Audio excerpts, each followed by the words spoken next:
Mým hostem na podcastu je Hendrik Lebinger, který je z hotelu Impozant, ze slovenského hotelu. Krásný den. Dobrý deň. S čím jste přijel na konferenci o hotelovém managementu? V princípe my sme v posledný rok a pol začali oveľa intenzívnejšie pracovať s Profidroomom. Zúčastnili sme sa aj konferencie, ktorú organizovali pred pár mesiacmi, nepamätám si presne, asi v novembri v Slovenskej Jasnej. A akože zaujal nás program, tak sme s kolegyňami sadli do auta a pricestovali sme. Ale vy jste nepřicestovali jenom tak, vy tady budete přednášet. Co přinesete hoteliérům, kteří přijeli, předpokládám, proto, aby nejen se poznali navzájem, ale hlavně, aby nabrali ty informace, které pak dokážou přetavit v ten zisk a možná v to, co dají svým klientům. Jaké rady jste jim dovezl? No, prednášať je asi trošku silné slovo, bude to skôr taký vstup, kde by sme sa mali podeliť o našu skúsenosť. Práve o tú skúsenosť ako z spolupráce, do ktorej akože dá sa povedať, ako nás tlačil Profidroom a bola tam nejaká rezistencia, pretože ľudia prirodzene zmeny nemajú radi.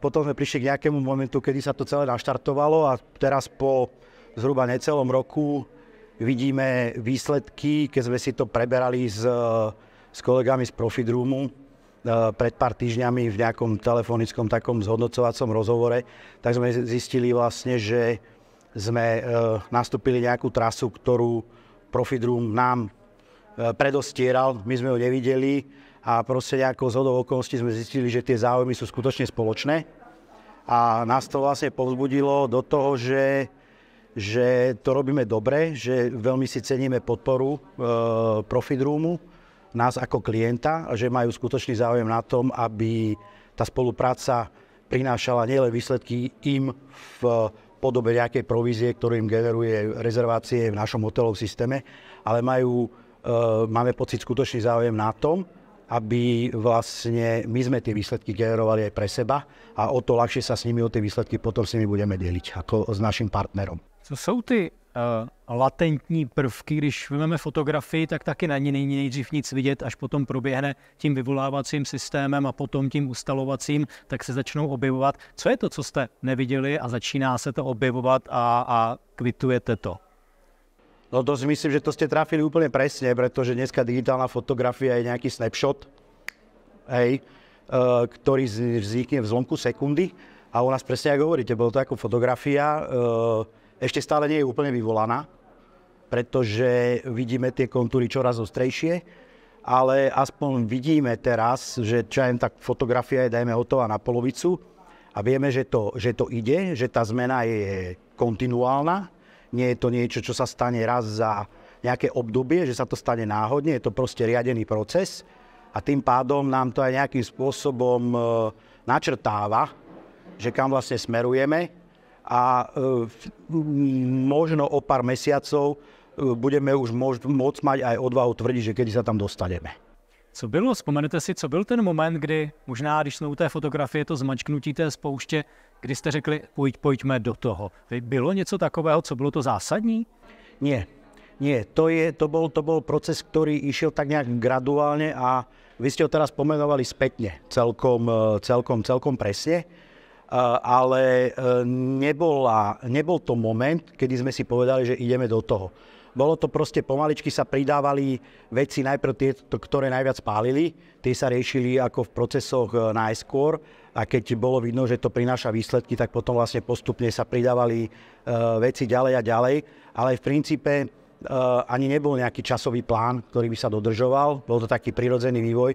A tak ako vy ste dneska, mne sa strašne páči tá paralela s tou fotografiou, tak Profidroom pred pár mesiacmi nám tiež vlastne spätne odkryl, že oni nejaký plán mali, len my sme ho vtedy nevideli, alebo proste s tou prirodzenou rezistenciou človeka k zmene sa nejak nepristúpilo k nejakej riadenej implementácii tých zmien, tých procesov, tak až spätne sme zistili vlastne, že my sme implementovali plán, ktorý Profidroom mal, ale my sme ho síce videli, ale v tom čase sme ho ešte nevideli jasne. Veľmi podobne ako tá analogia s tou fotografiou.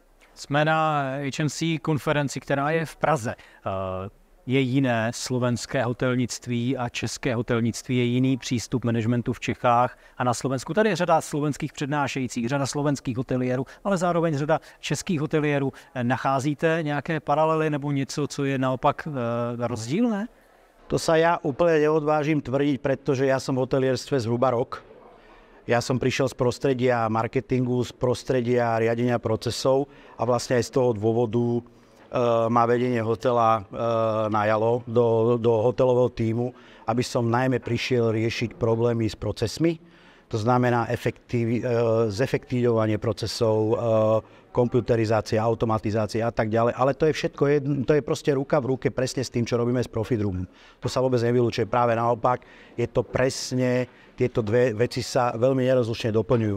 Čiže neviem vám na túto otázku vôbec odpovedať. Viem vám odpovedať, prepáčte, aby som dokončil. Keď som robil marketingového manažera pre jednu firmu pre český a slovenský trh, tak bola tam jedna paralela, ktorá platila, robil som tam 6 rokov. Keď sa niečo stalo v Čechách, presne o 2 roky sa to stalo na Slovensku. Či už to bolo v dobrom alebo v zlom, proste to Slovensko bolo vždycky plus 2 roky za Čechmi. Keď sa niečo stalo v Čechách, my sme presne vedeli, keď sa to stane na Slovensku. Stihl jste už dnes nějaké přednášky, nějaké workshopy, něco, co by vás inspirovalo? Inšpirovalo, no je to skôr tak, ako ja to neberem. Ani som neočakával, že by som tu sa dozvedel niečo šokujúce, je to skôr také kontinuálne dovzdelávanie sa a doberanie tých informácií. Je tu veľmi veľa zaujímavých vecí, čiastkových. Veľmi ma zaujala prednáška o umelej inteligencii, ale nemusí to byť ani nutne implementované na hotelový biznis.